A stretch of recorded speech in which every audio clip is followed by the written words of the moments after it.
नमस्कार। मैं अभी संदलपुर गांव में खड़ा हूं, जहां पर आप देख सकते हैं हमारे पीछे जो ये भीड़ है। ये भीड़ किसको देखने के लिए है, आप समझ भी रहे होंगे।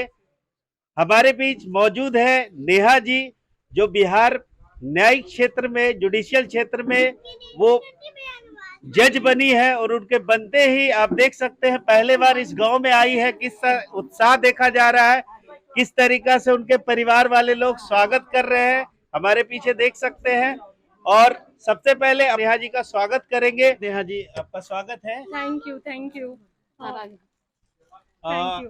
कुछ सवाल है आपसे करना कि आप न्यायिक क्षेत्र में गई, तो आपको इस ये न्यायिक क्षेत्र में जाने की प्रेरणा कहाँ से मिली? क्यों आपने सेलेक्ट किया अपने इसको कि न्यायिक क्षेत्र में हमको आगे जाना चाहिए? सबसे पहले तो मेरे घर वालों से मुझे ये प्रेरणा मिली है। बचपन से ही मेरे माता पिता ने मुझे न्याय के बारे में बताया और उसके इम्पोर्टेंस के बारे में बताया, और इसीलिए मैंने लॉ का क्षेत्र चुना। और वहाँ कॉलेज में जाने के बाद मेरे टीचर्स, मेरे सीनियर्स, मेरे क्लासमेट्स, सारे लोगों ने मुझे काफ़ी प्रेरित किया कि मैं इस क्षेत्र में जाऊँ।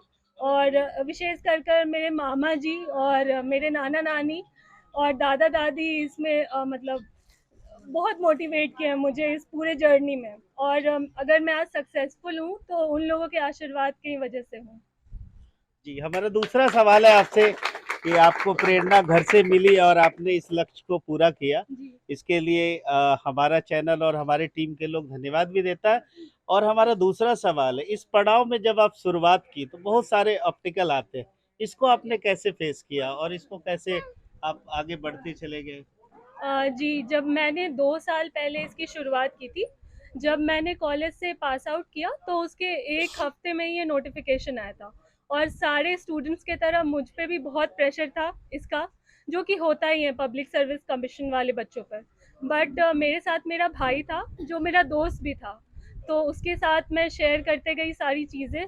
और जब-जब मैं कमज़ोर पड़ी, उसने मुझे बहुत मोटिवेट किया। और बस ऐसा ही नहीं है कि मोटिवेट किया, जब-जब मैं बहुत प्राउड फ़ील करती थी या घमंड थोड़ा भी आता था, तो उसने मुझे बहुत मतलब ऐसा किया कि मैं बिल्कुल वहीं रहूँ जहाँ मेरी जगह है। बिल्कुल मुझे ना ऊपर उड़ने दिया, ना मुझे वीक फ़ील करने दिया। तो उसका बहुत सहारा रहा, जिसकी वज़ह से ये 2 साल की जर्नी बहुत आसानी से कट गई।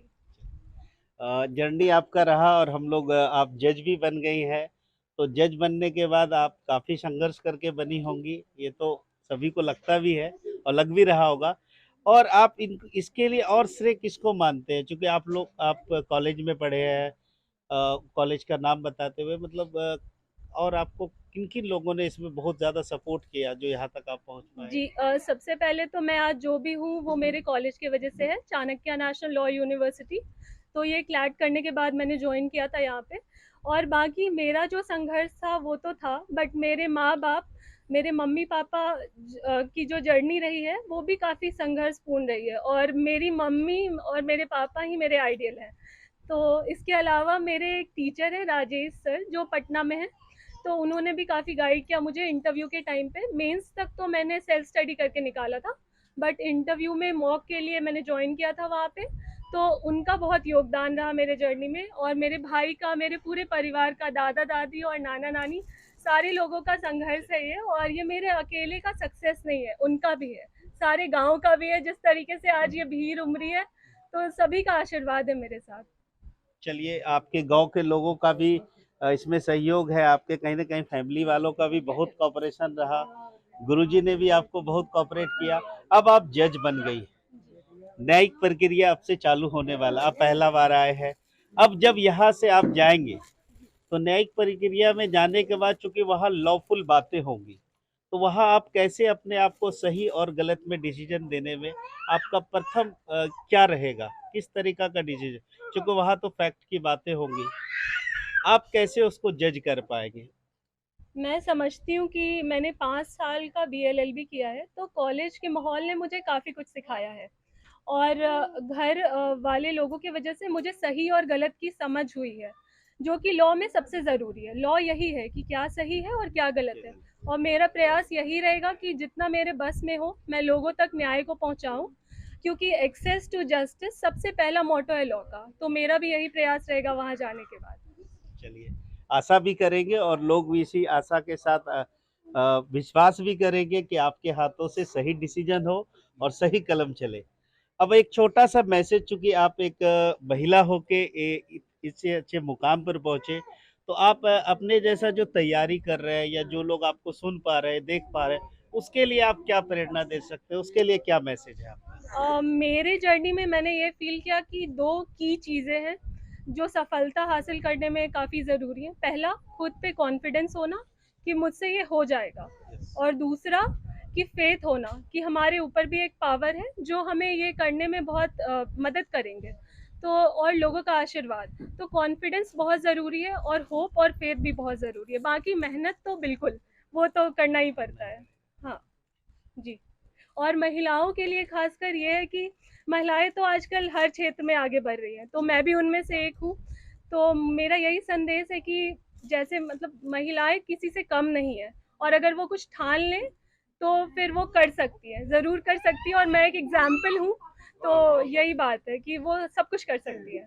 चलिए, नेहा जी का कहना बहुत अच्छा है कि महिलाएं अगर कुछ ठान ले तो वो सब चीज बदल सकती है, और खुद के ऊपर बिलीव और विश्वास होना ये व्यक्ति को बहुत बूस्ट करता है। इन्होंने अच्छा ये कहा है।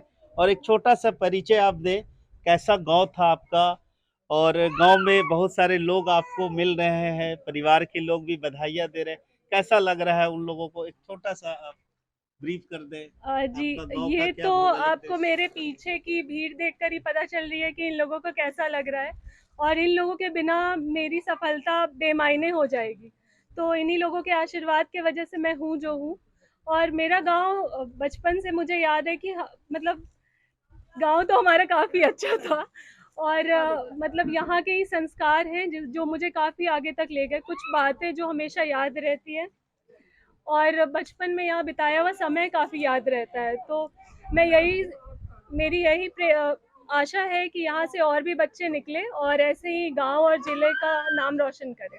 ये थी हमारे साथ नेहा जी, जिसने कहा कि वह प्रेरणा भी दी है कि इस गांव का नाम रोशन भी होगा। मुंगेर की बेटियां अगर इस तरीका से सक्सेसफुल होती है तो बल्कि परिवार नहीं, इस जिला का और नाम ऊंचा होता है। इसके लिए भी मैसेज इन्होंने दिया। मुंगेर जिले से जुड़ी हर छोटी बड़ी खबर पर है हमारी पैनी नजर। पल पल की खबरों के लिए सब्सक्राइब जरूर करें, क्योंकि यही है धड़कन मुंगेर की।